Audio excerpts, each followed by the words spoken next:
میرے پاکستانیوں، بہت دردناک تکلیف دہ ثانیہ ہوا ہے ابھی پشاور میں، اور دہشت گردی کے اوپر پھر سے بات چیت شروع ہو گئی۔ ایک وقت پہ بہت بڑا موضوع تھا دہشت گردی، اور پھر آہستہ آہستہ نیچے گیا، اور اب پھر چند مہینوں سے پھر سے اوپر آ گیا۔ تو میں نے اس لیے کہا کہ پہلے تو میں اپنی قوم سے بات کرنا چاہتا ہوں، لیکن سب سے پہلے دہشت گردی کے اوپر، اور خاص طور پہ جو پختونخوا کی پولیس ہے، ماضی میں بھی یہ قربانیاں دیتے رہے۔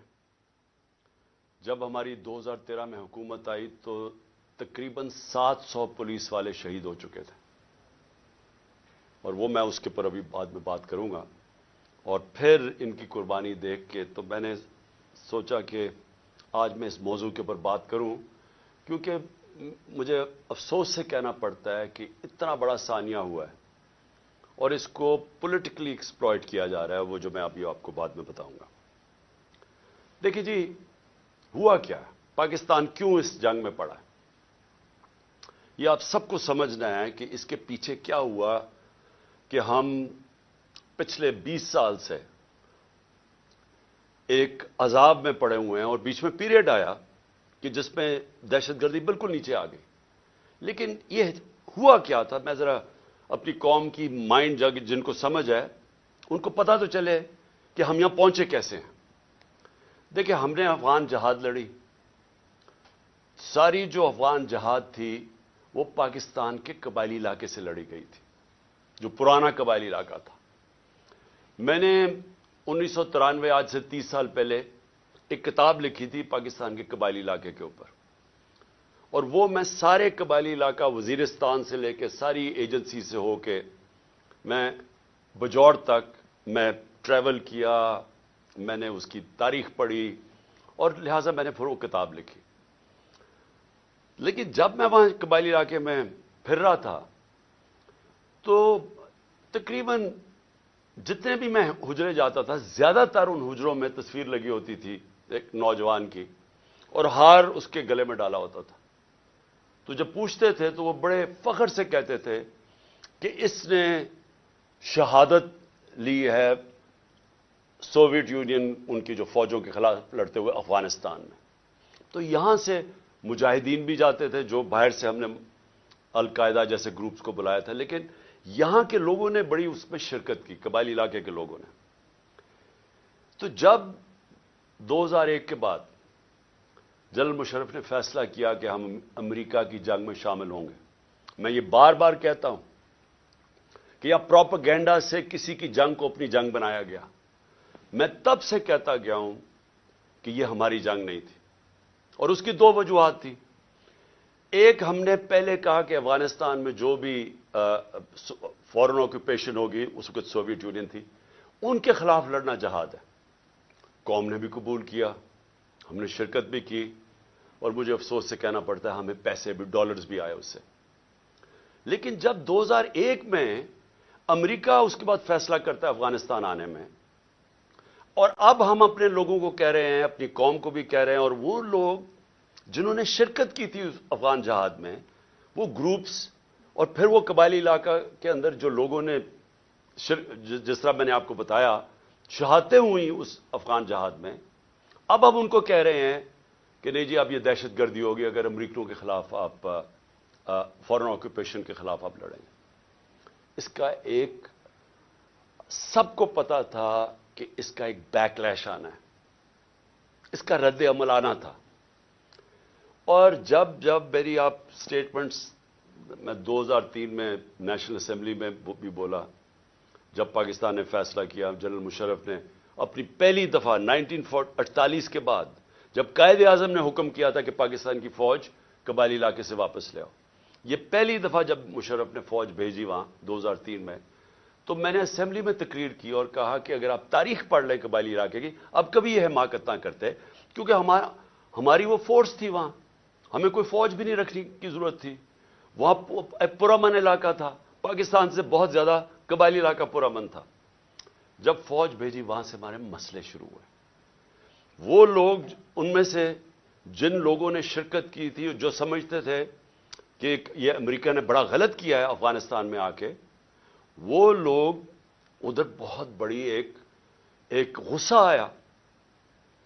ان کو تو نہیں آپ کنونس کر سکتے کہ اب یہ جہاد نہیں دہشت گردی ہے.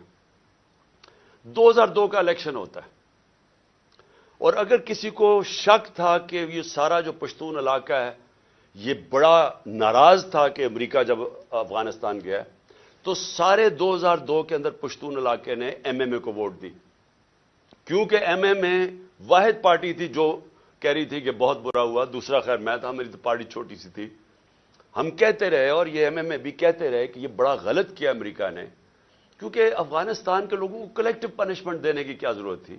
القاعدہ ایک گروپ تھا، لیکن ایک پورے قوم کو سزا دینا تو ایک بڑا ایک اس کے خلاف پاکستان کے اندر بھی بڑا عوام نے یہ پسند نہیں کیا، اور کافی غصہ تھا لوگوں میں، خاص طور پہ پشتون بیلٹ میں، کیونکہ وہ انہوں نے کنیکشن جو پشتون اس طرف ہے اور اس کا دوسری طرف قبائلی علاقے کا تو بارڈر ہی کوئی نہیں ہوتا تھا. ڈیورن لینڈ تو تھی کچھ نہیں، تو وہاں سے تو آمد و رفت رہتی تھی دونوں طرف.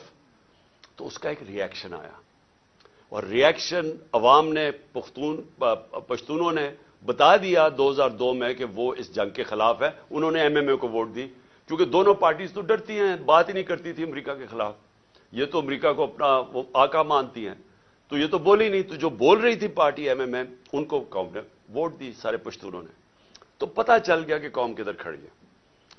اب وہاں سے شروع ہوئی، جیسے جیسے ہم پڑھتے گئے امریکہ کی جنگ میں، وہ پھر وہاں دہشت گردی اس کا ری ایکشن آتا گیا. انہوں نے پاکستان کے خلاف جو پھر پہلی دفعہ 2004-05 میں ہم نے ٹی ٹی پی کا نام سنا. یہاں تو کوئی ملیٹنٹ طالبان نہیں تھے. جو جنگ لڑی تھی جو اس طرف مجاہدین اور طالبان نے انہوں نے لڑی تھی سوویٹس کے اگینسٹ، تو یہاں تو کوئی ملیٹنسی نہیں تھی. تو آہستہ آہستہ پاکستان میں یہ دہشت گردی اور ملیٹنسی بڑھتی گئی.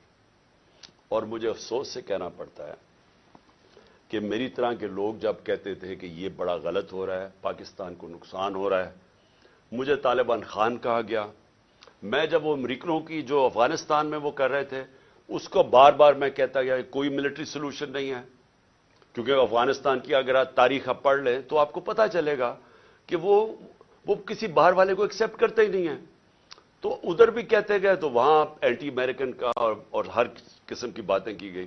لیکن جو لوگ اس علاقے کو جانتے تھے، سب کو پتا تھا کہ یہاں جتنا آپ ادھر پڑھیں گے ادھر مشکلات ملک کے لیے بڑھتی جائیں گی. اب میں آتا ہوں کہ یہ پھر فاسٹ فارورڈ کر لیں. اچھا، اس سے پہلے میں کہوں گا ڈرون اٹیکس ہونے شروع ہو گئے، اور یہ 2006 سے ڈرون اٹیک 4 سے 5 سے آہستہ آہستہ بڑھتے گئے. ڈرون اٹیکس کیا ہوتا تھا کہ وہاں جا کے اٹیک کرتے تھے قبائلی علاقے میں، وہاں زیادہ تر بے قصور لوگ مارے جاتے تھے.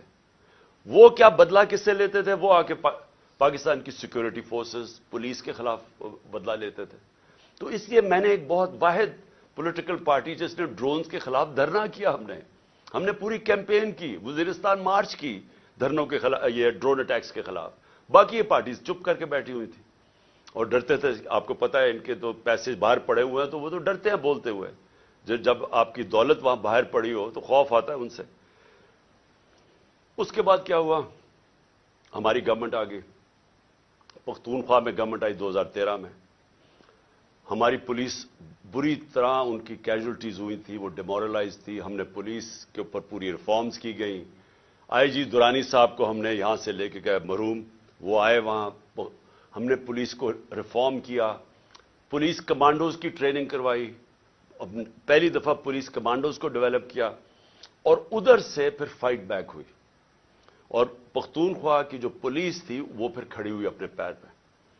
اور اتنی قربانیوں کے باوجود انہوں نے ان کے اینڈ میں دیکھیں کہ ساری قوم کھڑی ہوگی پختونخوا کی پولیس کے ساتھ، کیونکہ انہوں نے پھر قربانیاں دی اور روکا دہشت گردوں کو. لیکن اصل میں دہشت گردی لڑی جاتی ہے انٹیلیجنس ایجنسی سے، اور قوم کی سیکورٹی فورسز لڑتی ہے. اور قوم کی سیکورٹی فورسز نے اینڈ میں قربانیاں دی. پتہ نہیں 6000 ہمارے فوجی شہید ہو گئے، اور ٹوٹل پاکستان کی 80,000 پاکستانی اس جنگ میں ہلاک ہوئے. اب آ جائیں 2018 میں ہماری گورنمنٹ آ جاتی ہے. ہم فیسیلیٹیٹ کرتے ہیں افغان طالبان کے ساتھ بات چیت اور امریکن اور افغان طالبان کے بیچ میں بات چیت. ہم کوشش کرتے ہیں کیونکہ ہمارا انٹرسٹ تھا وہاں امن ہوگا تو پاکستان میں اس کا فائدہ ہوگا. کیونکہ اس وقت جو پچھلی افغان گورنمنٹ تھی وہ پرو پاکستان نہیں تھی, وہ پرو انڈیا تھی. اور وہ حکومت ہمیں کوئی ہیلپ نہیں ملتی تھی جب یہاں پاکستان سے تین گروپس آپریٹ کر رہے تھے, افغانستان اٹیک کرتے تھے تو وہ نہیں روکتے تھے. تو ہم نے پوری کوشش کی پہلے بات چیت کروائیں تاکہ امن ہو افغانستان میں. پھر ہم نے کوشش کی افغان گورنمنٹ کو اور طالبان کو اکٹھا بٹھانے کی, وہ ہم فیل ہو گئے, انہوں نے نہیں مانا.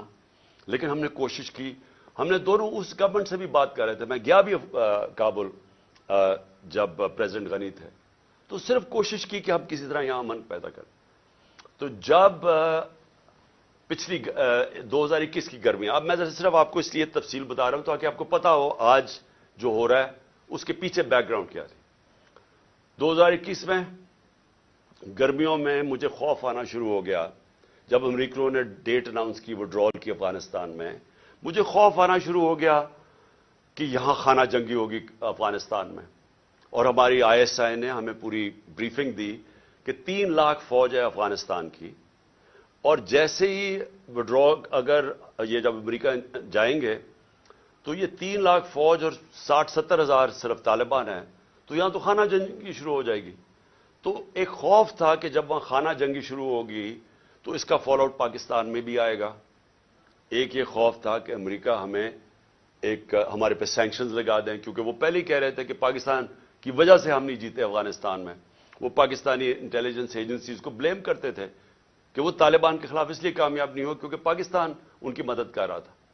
تو ڈر یہ تھا کہ ایک دفعہ سول وار شروع ہو گئی تو انہوں نے سارا ملبہ ہمارے پہ ڈال دینا. تو تب سے میں پچھلی یعنی 21 کی گرمیوں سے آپ میری سٹیٹمنٹس دیکھ لیں, میں کہتا گیا تھا کہ وہ جو 2021 اور 22 کی سردیاں ہیں وہ پاکستان کے لیے سب سے مشکل وقت ہے. اور اس کی ایک وجہ یہ تھی کہ مجھے خوف تھا افغانستان میں کیا ہوگا. میرا جنرل باجوہ سے کوئی اختلافات نہیں تھے, ہم ایک پیج پہ تھے. اس ملک نے بڑا فائدہ ہوا جبکہ پاکستان کی اسٹیبلشمنٹ اور الیکٹڈ گورنمنٹ ایک پیج پہ تھی. اچھے کام ہوا. کرونا کے اندر دنیا نے ہمارا تسلیم کیا جس طرح ہم نے ڈیل کیا, لیکن سب ایک قوم نے مل کے اس سے لڑا. اس کے بعد ٹڈی بھی تھی, اس کا ایک آیا وہ بھی, اس پہ بھی بڑا ہمیں خوف تھا. تو ہر چیز میں اس وقت ہم اکٹھے چل رہے تھے. اختلاف پہلا یہ ہوا کہ ایکسٹینشن کے بعد جنرل باجوہ نے بار بار ہمیں کہا کہ ان کو NRO دے دو اور یہ اکاؤنٹیبلٹی سے پیچھے ہٹ جاؤ اور نیب کو چینج کر دو جو اب نیب ہے. یعنی نیب کو لاز کو امینڈ کرنا یہ تب سے شروع ہو گیا تھا کہ جیسے آپ امینڈ کریں گے تو یا پولیٹیکل سٹیبلٹی آ جائے گی. بیسکلی ان کو NRO دے دو, جو ہم نے ریفیوز کر دیا. میں نے میٹنگ بھی تھی ایک ہوئی تھی جس میں میرے سینئر منسٹرز بیٹھے تھے, جنرل باجوہ نے یہ تجویز دی. ہم نے کہا نہیں کرتے کیونکہ میں تو آیا پالیٹکس میں 26 سال پہلے تھا رول آف لا کے لیے اور انصاف, اور اگر انصاف نہیں ہوتا تو کرپشن ہوتی ہے. تو دوسرا اختلاف کدھر ہوا؟ دوسرا اختلاف ان سے ہوا جنرل فیض کے اوپر. اب میں آج ساری قوم کے سامنے رکھنا چاہتا ہوں جو حقائق کیا تھے. میرا جنرل فیض کو اس وقت میں سمجھتا تھا کہ کیونکہ 2021-22 کی سردیاں ہمارے لیے بڑی مشکل ہوں گی, میں چاہتا تھا کیونکہ افغانستان کا فال آؤٹ آنا تھا, میں یہ چاہ رہا تھا کہ ان کو یہ سردیوں تک جنرل فیض کو رکھا جائے. کیونکہ اگر سب سے مشکل ٹائم ہے تو جو سب سے ایکسپیرینسڈ آپ کا انٹیلیجنس کا چیف ہے اس کو ہونا چاہیے, آپ کا بیسٹ کھلاڑی ہونا چاہیے. مجھے تب سے خوف تھا دہشت گردی کا. میں نے بار بار جنرل باجوہ سے بھی بات کی, میں نے اپنی کیبنٹ کو بھی بتایا کہ سردیاں ہمارے لیے مشکل ہیں, کیونکہ ایک پوری تاریخ میں دیکھ رہا تھا, مجھے تو پوری بیک گراؤنڈ پتا ہے اس کی. اللہ نے کرم کرنا تھا ایک طرح ہمارے اوپر بھی اور افغانستان کے لوگوں کے اوپر کہ وہ جو امریکن جو ٹرین کیا ہوا تھا افغان فوج اس نے ہتھیار ڈال دیے. پریزیڈنٹ غنی ملک سے چلا گیا افغانستان سے, ایک دم طالبان کی گورنمنٹ آ گئی, کوئی خانہ جنگی سے یہ سارا خطہ بچ گیا. اس نے آپ کو اندازہ نہیں کہ پاکستان کے اوپر کتنا فائدہ ہوا اس کا. اگر خدا نہ خواستہ خانہ جنگی شروع ہو جاتی ہمیں سب سے بڑا نقصان ہونا تھا. اللہ نے کرم کیا, افغانستان کے لوگوں پہ ہمیں بھی بچا لیا. اب اس کے بعد کیا ہوا؟ پاکستان, کیونکہ ہم نے دوحہ کے ڈائلاگز جو امریکن اور طالبان کے تھے, ہم نے سب سے زیادہ اس میں پروموٹ کیا, اس کے اندر ہمارا سب سے بڑا کام تھا.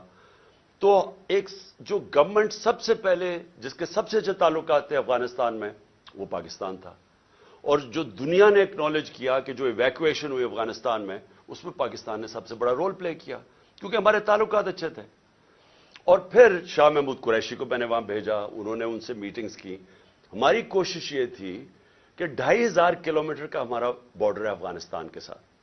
ہمارے تعلقات اچھے ہوں گے تو یہ جو 3 قسم کے دہشت گرد پاکستان میں آپریٹ کر رہے تھے, BLA, TTP اور پھر ISIL, تو ہماری کوشش یہ تھی کہ ہم ان کے ساتھ اگر وہاں سٹیبل گورنمنٹ آ جائے تو پاکستان بچ جاتا ہے دہشت گردی سے. OIC کی منسٹرز کی میٹنگ کروائی غالباً دسمبر میرے خیال میں 2021 میں. افغانستان کو ٹاپک رکھا, دنیا کو بتایا کہ افغانستان کی سٹیبلٹی ضروری ہے, جس پہ ایک ہم نے اپنی وجہ بتائی کہ پاکستان میں دہشت گردی کنٹرول کرنے کے لیے سٹیبل افغانستان ضروری ہے. کانفرنس کروائی. اس کے بعد کیا ہوا کہ اس کے بعد بدقسمتی سے رجیم چینج آ گئی اور ہماری گورنمنٹ کو ہٹایا گیا. جب ہماری گورنمنٹ کو ہٹایا گیا تو اس سے پہلے ہماری میٹنگ ہوئی. میں نے جنرل باجوہ اور ISI چیف تھے, اب مجھے یہ نہیں یاد کہ اس وقت جنرل فیض آ گئے تھے یا یہ جنرل ندیم تھے, لیکن جنرل باجوہ تھے, اور میں نے اور ہم نے بیٹھ کے گفتگو کی کہ اب جب اپنی افغانستان میں ایک پرو پاکستان گورنمنٹ ہے, یعنی اینٹی نہیں ہے, کیونکہ غنی ایڈمنسٹریشن تو پاکستان کے خلاف تھی, جب وہ آ گئی ہے تو ہمیں کوشش کرنا چاہیے. اب جب طالبان, انہوں نے بھی کہہ دیا کہ اب ہم ان کو واپس بھیجنے لگے ہیں. اب 30 سے 40 ہزار طالبان فائٹرز اور ان کی فیملی افغانستان میں تھی. تو ہماری میٹنگ ہوئی اور ہم نے سوچا کہ اب ان کو کیا کرنا ہے. انہوں نے, وہ کہہ رہے ہیں کہ پاکستان آئے اب یہ واپس, اور وہ بیچ میں بھی پڑھنے لگے تھے کہ ہم کسی طرح بات چیت پہ بھی وہ فیسیلیٹیٹ کریں. اب ڈسکشن یہ ہوئی, کیونکہ یہ جو سیکیورٹی ایشوز ہیں وہ تو ہم بات کر, جب ہماری بات ہوئی تو دو ہمارے, خاص طور پہ 2 کی میں بات کر رہا ہوں, 3 جو ایک اور ہمارے بیوروکریٹ تھے جن کو قبائلی علاقے کا اندازہ تھا, جو سرو کر چکے تھے, اور ہمارے نور الحق قادری صاحب جو خیبر ایجنسی سے تھے, اور مراد جس نے ساری جو سوات کے اندر پورا آپریشن ہوا تھا طالبان. تو انہوں نے بیٹھ کے بڑا خدشہ بتایا کہ دیکھیں جب وہ آئیں گے تو ان کی سیٹلمنٹ کیسے ہوگی, کیونکہ بڑا مشکل ہوگا, لوگوں کی دشمنیاں ہیں, قتل کیے ہوئے ہیں آپس میں, اور انہوں نے, طالبان نے, تو وہ بڑی تشویش تھی. تو یہ فیصلہ کیا گیا کہ ہمارے جو قبائلی علاقے کے MNAs اور وہ بیٹھ کے ہماری سیکیورٹی فورسز فیصلہ کریں گی کہ ان کو ریہیبلیٹیٹ کیسے کرنا ہے. یہ بھی سوچا کہ ان کے لیے پیسے خرچ کریں گے, کیونکہ 2 ہی ہے نا, یا ہم ان کو مار دیں ساروں کو کھڑا کر کے, اور یا پھر ان کو سیٹل کریں اور ان سے کوئی اگریمنٹ کریں. یہ اس کے علاوہ تو تیسرا کچھ نہیں تھا. تو ہم نے ان سے یہ بات ہوئی, اور وہ بدقسمتی سے بات آگے بڑھی نہیں, کیونکہ اور چیزیں آ گئی, اور آپ سب جانتے ہیں رجیم چینج کے اندر اور چیزیں آ گئی. اس کے بعد ہماری گورنمنٹ چلی گئی. 2022 کی جون کے اندر ملاکنڈ کے اندر مسئلہ آ گیا, سوات کے اندر ایک دم طالبان کی وہاں کوئی آیا, اور وہ عوام کھڑی ہو گئی, ان کو بڑا کہ پھر سے وہی حال ہونے لگا جو کہ پہلے تھا, جدھر سوات کے لوگوں نے بڑی مشکل وقت گزارا. تو تب تشویش ہوئی, اور میں نے جون کے اندر پھر میٹنگ کی اپنے پختونخوا کے MNAs اور MPs کے ساتھ. KP ہاؤس کے اندر اسلام آباد میں میٹنگ کی, اور ان کو سب خدشہ تھا کہ یہ ایک نیا فینومینا پھر آ رہا ہے, یہ جو طالبان آ رہے ہیں وہاں سوات کے اندر جو ہو رہا ہے, اور پھر لیٹرز لوگوں کو آنے شروع ہو گیا کہ پیسے کے, اور پھر ہمارا ایک MP تھا اس کو گولیاں لگیں وہاں دیر کے اندر. تو سب سے میٹنگ ہوئی اور ان کو خوف تھا کہ یہ ہو کیا رہا ہے. اور پھر ہم نے, کیونکہ ہماری گورنمنٹ تھی KP میں, ہم نے انہیں کہا کہ آپ بات کریں وہاں کے کور کمانڈر سے, اور کوئی اگریمنٹ کریں کہ یہ کیا ہو رہا ہے, یہ فینومینا کیا ہے, کوئی سمجھ نہیں آ رہی تھی. لیکن اس گورنمنٹ نے, کوئی ان کو سمجھ نہیں تھی کرنا کیا ہے, نہ ہی ان کی کوئی توجہ تھی وہاں. انہوں نے جب جون میں وہاں سے خدشہ ہوا کہ یہ ہو رہا ہے, یہ کیا فینومینا ہے, کیونکہ گورنمنٹ کے ہاتھ میں نہیں ہے پختونخوا کے. تو ان کے اندر کوئی کسی کو نہ سمجھ تھی نہ کسی کا انٹرسٹ تھا. عجیب عجیب سی ان کی مزاحیہ سٹیٹمنٹس آئیں اور وہ ایشو وہیں کا وہیں رہ گیا. اب یہ ایشو آہستہ آہستہ بڑھنا تھا اور اب جدھر یہ پہنچ گیا ہے مجھے اب ہوا کیا. جب پولیس پہ جب یہ اٹیک ہوا مسجد کے اندر تو ابھی وہ لوگ وہ بیچارے جو میں پھر سے آج سب کے سامنے ہم سب کو تکلیف ہے کہ جو جس طرح کی ہم نے وہ سینز دیکھے ہیں اور جس طرح وہ پولیس والوں کے اوپر ایک غصہ اور ایک غم طاری ہوا تھا وہ ہم نے دیکھا سب نے. تو سوال ابھی یہ پوچھا جائے کہ گورنر کے پی نے ابھی تو لوگوں قبروں میں دفن بھی نہیں کیا, ابھی تو لوگ تکلیف میں ہیں, ابھی تو انالیسز ہی نہیں ہوا کہ یہ ہوا کیا ہے. گورنر کے پی خط لکھ دیتا ہے کہ جی الیکشن کو ڈیلے کیا جائے, ملک صوبے کا صورتحال ٹھیک نہیں ہے. اب میرا یہ سوال ہے کہ جو لوگ یہ اب سمجھ رہے ہیں کہ یہ جو دہشت گردی بڑھائی جا رہی ہے اور جو پہلے سے بھی یہ پی ٹی آئی کی گورنمنٹ کے خلاف ہے اور یہ الیکشنز کو متاثر کر رہی ہے اور یہ الیکشنز ڈیلے کرنے کے لیے, تو گورنر نے تو خط سے یہی اسی طرف لوگوں کو جس کا نہیں بھی سوچتا وہ ادھر چلی گئی ہے.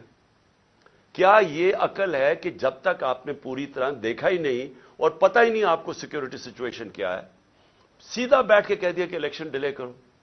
جو پرو گورنمنٹ کے تجزیہ نگار ہیں وہ بھی شروع ہو گئے کہ جی الیکشن ڈیلے کیا جائے. تو کچھ تو سوچ لیں کہ لوگوں کے اندر جدھر پہلے خدشات ہیں, ایک ٹرسٹ ڈیفیسٹ ہوا ہے کے پی کے اندر.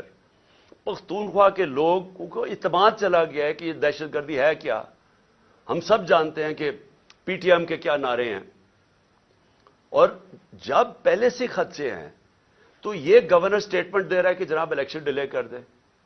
تو میرا سب سے بڑا سوال اب یہ ہے کہ آج میں اس گورنمنٹ اور ان کے لوگوں سے پوچھنا چاہتا ہوں کہ جو ہمیں ذمہ دار ٹھہرا رہے ہیں, میں یہ پوچھنا چاہتا ہوں کہ میں اس کا تو جواب دے سکتا ہوں جب ہم اقتدار میں تھے.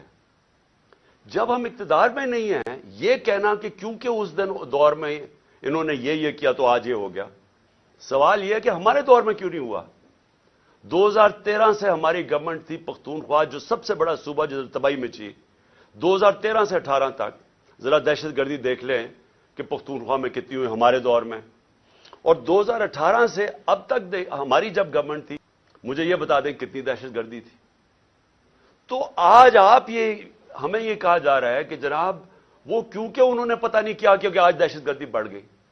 یہ بالکل اس لیے ہے, اسی طرح ہے جس کے اوپر ابھی میں اس کے بعد آؤں گا کہ جناب انہوں نے پتہ نہیں آج جو معاشی بحران آ گیا اور جو تباہی مچ گئی ہے پاکستان میں, جو لوگوں کی امید ہی ملک سے چلی گئی ہے, جو معاشی حالات ہیں, تو وہ کہہ رہے ہیں کہ جی وہ ہماری وجہ سے ہوا ہے. ہم اس کے ذمہ دار ہیں جو ہمارے دور میں ہوا ہے.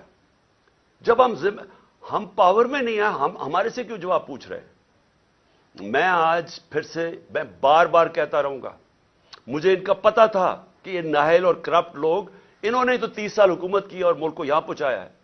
اور اب یہ کہنا کہ یہ جو جنرل باجوہ کی سوچ تھی کہ اب آ کے یہ ملک ٹھیک کر دیں گے, جو 17 سال میں سب سے بہتر پاکستان کی اکنامک پرفارمنس تھی, اس اکنامک پرفارمنس کے اوپر رجیم چینج کر کے ان کو لے آئے. میں بار بار جنرل باجوہ کو کہتا رہا اور میں نے واضح طور پہ شوکت ترین کو بھجوایا. میں اس لیے آپ کو کہوں گا کہ ہمیں پتا تھا یہ کیا ہونا ہے. میں ان کو جانتا ہوں 30 سال سے جو انہوں نے کیا پاکستان کے ساتھ. یہ جو قرضے چڑھے ہوئے ہیں جب سے یہ آئے ہیں, ذرا دیکھیں انہوں نے, یہ امیر ہوتے جاتے ہیں ملک مقروض ہوتا جاتا ہے. تو انہوں نے ملک کیسے ٹھیک کرنا تھا؟ جو ملک کو تباہی کی طرف لے کے جائے وہ ملک ٹھیک کیسے کر سکتا ہے؟ ان کے یہ جو نون لیگ کی 99 یہ گورنمنٹ چھوڑ کے گئے ہیں, ذرا دیکھ لیں کہ کیا حال تھا پاکستان کی معیشت کا, اور اب یہ جو 2018 میں چھوڑ کے گئے تب دیکھ لیں کیا حال تھا. تو اب ان کو جب ہمیں ہٹا کے ان کو لے کے آئے, انہوں نے اب ٹھیک کر دینا تھا ملک. چلتی ہوئی معیشت جو 17 سال میں اس کی گروتھ ریٹ یعنی جو اکانومی میں دولت میں اضافہ ہو رہا تھا 5.7 اور 6%, آخری 2 سالوں میں کرونا کے باوجود. کرونا کا بھی میں بار بار آپ کو اس لیے یاد کرواؤں گا, یہ دنیا کے اندر اتنا بڑا ثانیہ صدی میں ایک دفعہ آتا ہے. اور دیکھیں کہ پاکستان کیسے نکلا اس میں سے، اور پھر اپنے لوگوں کو، معیشت کو، سب کو بچا لیا، غریبوں کو بچا لیا۔ اور ہم جب وہاں سے جب اس کو بتایا جنرل باجوہ کو کہ یہ نہ کامیاب ہونے دیں، اور اس لیے کامیاب نہ ہونے دیں کیونکہ یہ نہیں سنبھال سکیں گے، اور وہی ہوا۔ جیسے ہی آئے ملک نیچے جانا شروع ہو گیا۔ مجھے بتائیں کون سا اتنا بڑا عذاب آیا تھا؟ کیا چینج آیا کہ دہشت گردی بھی اسپانوں میں چلی گئی اور یہ معیشت بھی زمین پہ چلی گئی؟ کون سا چینج آیا تھا؟ یعنی کوئی مجھے سمجھائے کہ ہمارا تو مسئلہ بنا ہوا تھا، تیل پہنچ گیا تھا 110 سے $115 بیرل، اب وہ آگے ابھی اوپر ہی بھی ہے تو $85 کا ہے۔ تو جب اصل تو مہنگائی تیل کی وجہ سے آتی ہے جو آپ امپورٹ کرتے ہیں، تو ہم نے تو جو انرجی کی قیمتیں وہ بھی اوپر گئیں، کموڈٹی سپر سائیکل جس کو کہتے ہیں اس کو بھی گزارا۔ 2.5 سال ہم IMF کے نیچے تھے، IMF کے پروگرام سے بھی گزرے۔ اس کے باوجود اگر ہم یہ پاکستان کی دولت میں اضافہ کر سکتے ہیں، انڈسٹری بھی گرو کر رہی تھی، کسان بھی خوش تھا، سروسز بھی اوپر جا رہی تھی، فیوچر ٹیکنالوجی اس میں گروتھ آ گئی تھی، ہمارے ٹیکس کلیکشن بڑھ گئے تھے، ہمارے record tax collection, overseas Pakistani کو اعتماد تھا ہمارے پہ، وہ ریمیٹنسز ریکارڈ بھیج رہے تھے $31 ارب کی، تو یہ آتے ساتھ ہی آج نیچے کیسے پہنچ گئے؟ یہ ہونا ہی تھا۔ اور میں آپ کو صرف یہ بتانا چاہتا ہوں کہ آج ہم کدھر جا رہے ہیں۔ میرے سے وہ چیزیں پوچھیں جب میں اقتدار میں تھا، اگر یہ نہ ہٹاتے پھر ہم ذمہ دار تھے۔ اگر یہ نہ سازش کر کے، یہ جو شہباز شریف اب بولتا پھرتا ہے، کیوں آپ نے سازش کی تھی کہ اگر آپ کو اتنا خوف تھا، ہماری تیاری نہیں تھی، ملک کے حالات بہت برے تھے، ہمیں رہنے دیتے۔ 1 سال، 1.25 سال، 1.5 سال رہ گیا تھا، ہم ذمہ دار تھے۔ پھر ہم اس کے ذمہ دار کیسے ہو جو آپ آ کے ملک کا بیڑا غرق کر کے رکھ دیا ہے، ہر طرح ملک نیچے لے گئے ہیں۔ مجھے یہ ذرا یہ سمجھائیں کہ 90 روپیہ گرا ڈالر کے مقابلے میں، 90 روپے، کیا اس کے ہم ذمہ دار ہیں؟ یعنی کیا آپ مجھے صرف یہ سمجھا دیں کہ یہ جسٹیفائی کیسے کرتے ہیں کہ 90 روپے ڈالر کے مقابلے میں کم ہو گیا؟ 90 روپے پاکستان کی دولت، لوگوں کے پیسے کے اندر کمی آ گئی ہے۔ یعنی جب آپ ڈالر اوپر جاتا ہے تو آپ کے روپے کی جب قیمت نیچے جاتی ہے تو آپ کی خریدار کی قیمت نیچے چلی جاتی ہے۔ اس سے جو چیز آپ باہر سے امپورٹ کرتے ہیں وہ سب مہنگی ہو جاتی ہیں، اور اس کا جب اثر آئے گا، جب 90 روپے آپ گراتے ہیں، آپ گرتا ہے کہ آپ کی نااہلی کی وجہ سے، اس کا اب اثر کدھر آ رہا ہے؟ ہر شعبے پہ اس کا اثر آ رہا ہے۔ سب سے پہلے مہنگائی۔ آج لوگوں کا سب سے بڑا مسئلہ مہنگائی بن چکا ہے۔ لوگ، تنخواہ دار لوگ آج سوچتے ہیں کہ ان کی تنخواہ میں کیسے گزارا ہوگا، اور ابھی پوری مہنگائی آئی نہیں ہے۔ ابھی تو اثر، یہ جو آخری 35 روپے گرے ہیں، ابھی اس کا اثر نہیں آیا۔ ابھی تو جو پٹرول اور تیل کی قیمتیں بڑھی ہیں، جو انہوں نے پٹرول اور ڈیزل بڑھایا ہے 35 روپے لیٹر، ابھی یہ اور بڑھنا ہے، کیونکہ جو روپیہ گرا ہے اس کا ابھی آپ کو اثر آئے گا، کیونکہ جو باہر سے چیزیں وہ مہنگی ہوں گی۔ اور یہ کیسے مجھے بتا سکتے ہیں کہ 16 ارب ڈالر کے ریزرو چھوڑ کے گئے تھے، آج 3 ارب ڈالر کے تقریباً رہ گئے؟ تو کیا اس کی 9 مہینے میں یہ ہوا ہے؟ تو پھر سے میں کہتا ہوں، کون سی قیامت آئی تھی کہ ملک کو یہاں پہنچا دیا؟ اور میں عوام کو بتانا چاہتا ہوں کہ ابھی جو مہنگائی ہے ہمارے دور میں، جو کہ عوام کو، لوگوں کو افیکٹ کرتی ہے، اسے کہتے ہیں سینسٹیو پرائس انڈیکس۔ کھانے پینے کی چیزیں جو گھروں میں، آپ کی کچن میں، آپ کو جو عام لوگ، جو سفید پوش، جو تنخواہ دار، جس کو لوور مڈل کلاس کہتے ہیں، جو مزدور ہیں، ان کو سب سے زیادہ افیکٹ کرتی ہے، جس کو کہتے ہیں SPI، سینسٹیو پرائس انڈیکس۔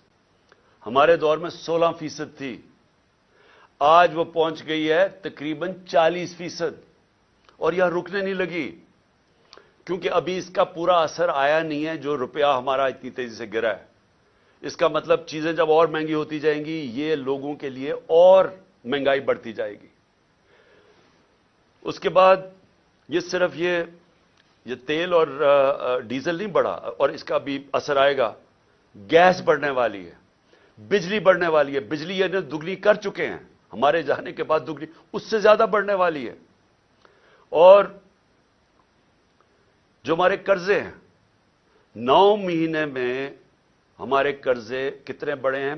10,000 ارب روپیہ. 10 ٹریلین روپے ہمارے قرضے بڑھ چکے ہیں جب سے یہ آئے. اور انہوں نے کیا کیا؟ ایک کارنامہ کیا, اپنے سارے کرپشن کے کیسز ختم کر دیے.